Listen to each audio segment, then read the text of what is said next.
Denise here, and this is Pose of the Week. Today our pose is Paschimottanasana, or seated forward fold, or west-facing pose is another way to call that name.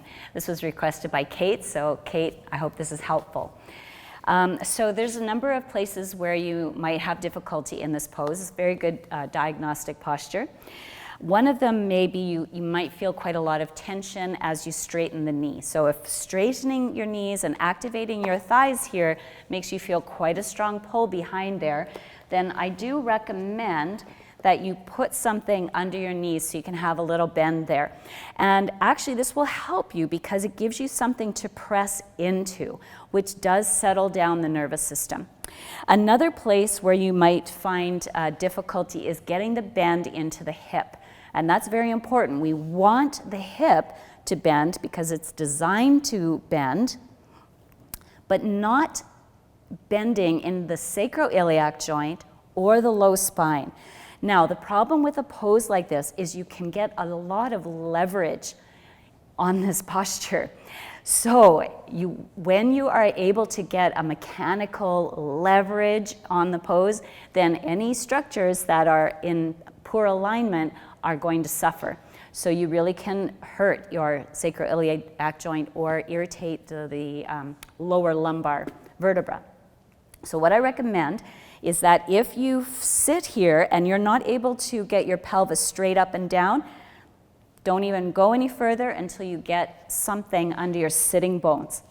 So a little bit of a lift or a bigger lift, whatever you need. If you put something under your sitting bones, you definitely should have something under your knees as well. Otherwise, you may hyperextend at the knee. So once I've gotten my seat lifted up, you'll find that it's a little bit easier to fold forward. Now, what's going to help you is to keep your thighs active and your pelvic floor engaged. And then you're intentionally activating the muscles to reach forward. It's not even so much, don't even think about stretching the back side. Activate the front side, and the back side will have to let go as much as it's able. So I'm going to be very active here. People sometimes use the strap in this posture, but if you're going to do that, I recommend you use it to keep your shoulder blades squeezing together behind you and keep your chest open. So you might actually find this helps you stay with a bit more integrity through the spine and upper back. So that's a good reason to use the strap rather than using it to haul yourself into the posture. Again, you're worried about that leverage. If it's not on a very well distributed through the whole system, then you're probably going to hinge into something and hurt it.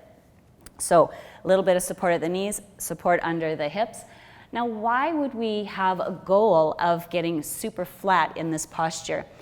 I think that we have an idea out there that that is somehow good for us, and I disagree with that. I think that more than 120 degrees flexion at the hip is absolutely unnecessary to the health of the hip joint. So you have to think about that.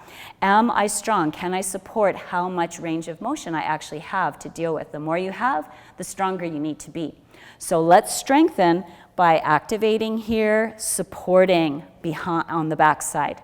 Does that sound fair? If you work in that direction, the body will open for you a little bit more when it's ready, because it's strong and stable first.